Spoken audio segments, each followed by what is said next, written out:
Have you ever wondered why some people who claim to love you make you feel suffocated? Have you ever felt more alone in a relationship than when you were actually alone? Welcome back to the channel. I'm your host, and today we are diving into a delicate but essential topic: the difference between love and control. Real love isn't about possession. It's not about insistence.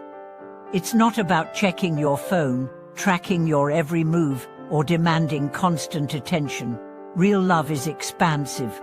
It gives space. It trusts. And it doesn't need to manipulate to feel secure. In this world where so many people have grown up with emotional wounds and unresolved fears, it's easy to confuse controlling behavior with affection. Some people equate jealousy with passion. Others mistake constant check-ins for care. But the truth is, love that strangles is not love, it's fear wearing love's mask. Let's unpack that.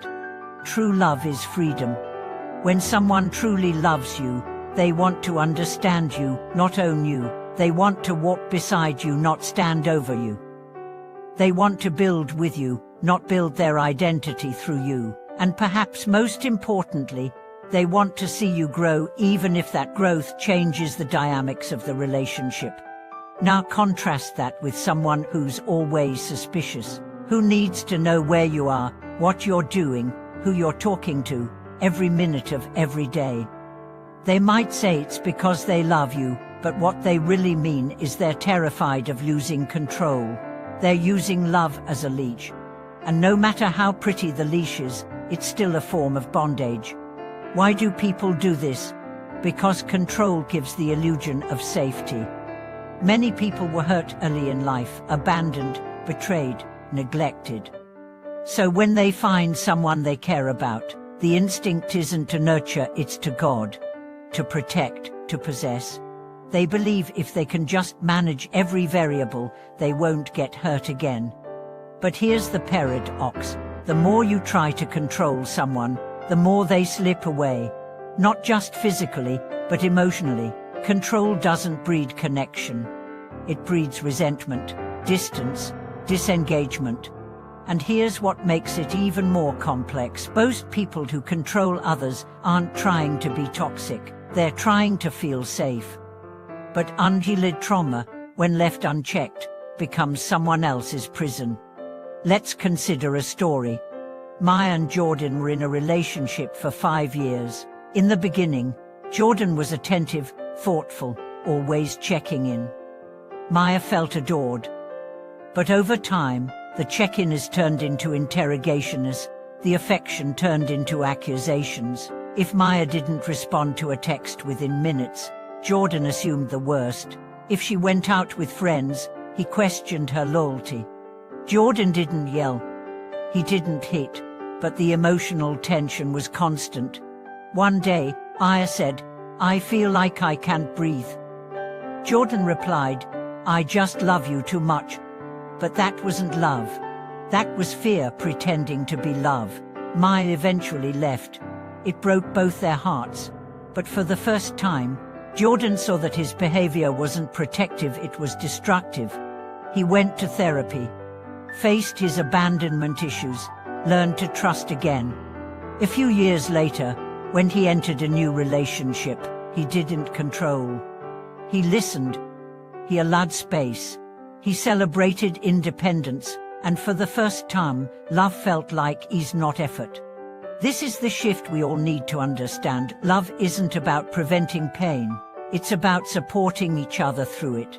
It's not about avoiding risk. It's about growing resilient together. Love that endures doesn't demand, it invites. It doesn't imprison, it empowers. So how do you know if someone truly loves you? Ask yourself these questions. Do they support your independence? Do they listen when you express your needs? Do they apologize when they're wrong? Or do they justify their actions as love? Do they celebrate your success without jealousy? Do they trust you enough to let you evolve? If the answer is no to most of these, then you're not in love, you're in emotional captivity. And what if you're the one who struggles with control? Start by asking where your fear comes from. Who made you feel abandoned? Who made you believe you had to hold on tight to avoid being left? Healing starts with honesty. And once you see the wound, you can stop bleeding on people who didn't cause it. Remember this, the greatest gift you can give someone you love is freedom. Freedom to say no without fear. Freedom to be fully themselves. Freedom to grow even if that growth challenges your comfort. True love is not about you complete me. It's about you complement me, and I am whole already. It's about walking together, not dragging or being dragged. There's a quote that says, "If you love a flower, don't pick it, let it be." Love is in the appreciation, not the possession. And this applies to people too. Appreciate the people in your life. Don't possess them. And if you've been hurt by controlling love, know this, it wasn't your fault. You were not loved wrong because of your worth. You were loved wrong because of someone else's wound. But you can choose different. You can choose partners who see you, not just need you, who trust you, not just monitor you, who love your freedom, not just your presence. And more importantly, you can become that person for someone else. Because when you heal, you stop replicating pain. You start writing a new story. One where love is safe, expansive, nourishing. So let me ask you again. Why don't people who truly love you try to control you? Because they don't need to. Because real love isn't afraid of space. Real love grows in trust.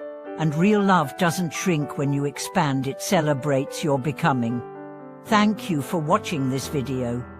If you've ever confused control with care, or if you found the courage to walk away from love that limited you, share your story in the comments. Don't forget to like, subscribe, and ring that notification bell.